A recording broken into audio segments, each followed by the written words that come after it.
नमस्कार, आप देख रहे हैं बुद्धा नेशनल न्यूज 24/7। जनपद कुशीनगर के खट्टा क्षेत्र में जनसंघ एवं जागरूक जन सुरक्षा फाउंडेशन ने महासदस्यता अभियान शुरू किया है।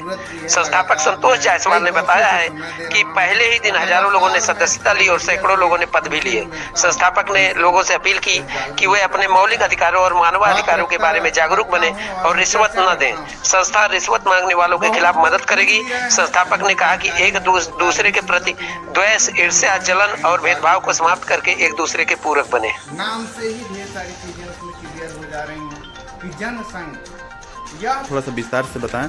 बहुत सारे लोगों का कमेंट आ रहा था कि आप इस बारे में भी थोड़ा सा जागरूक करें लोगों को।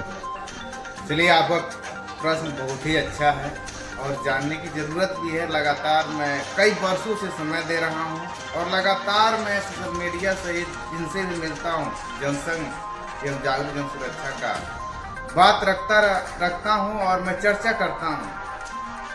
बहुत लोग पूछ भी रहे हैं, जिनको जानकारी है वो कार्य भी शुरू कर दिए हैं। देखिए, जनसंघ एवं जागरूक जन सुरक्षा फाउंडेशन नाम से ही ढेर सारी चीजें उसमें क्लियर हो जा रही हैं कि जनसंघ यह किसी रंग, रूप, जाति, धर्म और पार्टी का संघ नहीं है, जन का संघ है, कई लोगों का संघ है।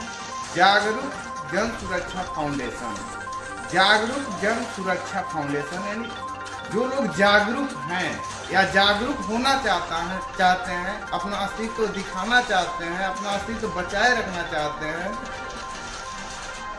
जन संघ की बातें क्लियर हो गई, जागरूकता की बात हो गई, सुरक्षा की बात। देखिए, जब हम अपने अधिकार को जानेंगे, अपने मौलिक अधिकार को जानेंगे, मानव अधिकार को जानेंगे, तभी हम सुरक्षित रह पाएंगे। फाउंडेशन की बात होती है, जब भी घर बनता है तो सबसे मूल प्रक्रिया जो होती है, हम फाउंडेशन से नींव करते हैं।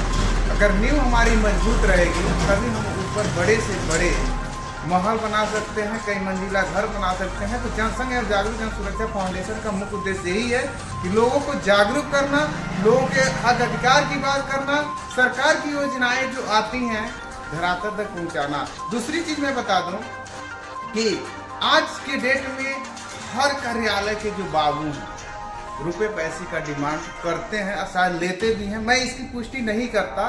यहाँ तक सुनने में आया है कि थाना पुलिस भी लोगों से पैसा लेता है। मैं इसका पुष्टि नहीं करता, लेकिन लोग कहते हैं। यहाँ तक सुनने में आता है कि हर लेखपाल और हर सचिव, सेक्रेटरी पैसा लेते हैं। लेकिन मैं सारी चीज़ों को इग्नोर कर रहा हूँ, मैं नहीं मान रहा हूँ। अगर आपके पास साक्ष्य है, फोटो हो, वीडियो हो और पैसा जो रिश्वत है उसे खाते में भेजें, तभी आप कह सकते हैं कि अधिकारी, कर्मचारी या बाबू पैसा लेते हैं। तो अगर किन्हीं को भी ये कहीं भी किसी प्रकार की रिश्वत या घूस का डिमांड होता है तो मैं उनसे यही कहूँगा कि आप लोग ऑडियो रिकॉर्डिंग रखिए, देते समय वीडियो बनाइए, पैसा खाते में भेजिए और फोटो खींचिए। अगर इतनी सब साक्ष्य हैं तो आप किसी भी अधिकारी या कर्मचारी को रिश्वतखोर या घूसखोर कहने के लिए काबिल हैं और कह सकते हैं और आरोप लगा सकते हैं। निराधार आरोप कतई न लगाएं। ठीक है सर, बहुत अच्छा जवाब दिया आपने। और दूसरा सवाल ये है कि आप अभी युवा हैं, आपको अपने कैरियर पर ध्यान देना चाहिए। आप संस्था में लगातार जुड़े हैं और मतलब क्या इस बारे में कहना चाहते हैं? क्या आपका सवाल थोड़ा कड़वा है लेकिन बहुत जेन्युइन प्रश्न है। आपको एक प्रश्न करने की जरूरत है। हम युवा हैं, हमें अपने कैरियर पे ध्यान देना चाहिए। हमें कमाने के लिए, अपने परिवार को मजबूत करने के लिए और अपने के मजबूत होने के लिए कार्य करना चाहिए। लेकिन मैं कई वर्षों से लगातार संस्था को समय दे रहा हूँ, लोगों का मदद कर रहा हूँ। लेकिन मैं बता दूँ कि अपने इनकम के लिए भी मैं RTO और GST सहित अतिरिक्त कार्य जैसे NGO रजिस्ट्रेशन सहित तमाम तरह से ट्रेड रजिस्ट्रेशन का कार्य करता हूँ।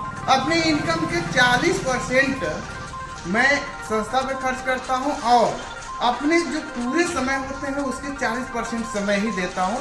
60% समय अपने कैरियर के लिए, अपने इनकम के लिए खर्च करता हूँ। और लगातार मैं प्रण कर लिया हूँ कि अपने इनकम के 40% संस्था के लिए समय भी दूंगा और इनकम का जो भी आएगा मैं करूंगा। और मैं सभी देशवासियों से कहना चाहता हूं कि आप लोग भी सदस्य बनिए, पदाधिकारी बनिए।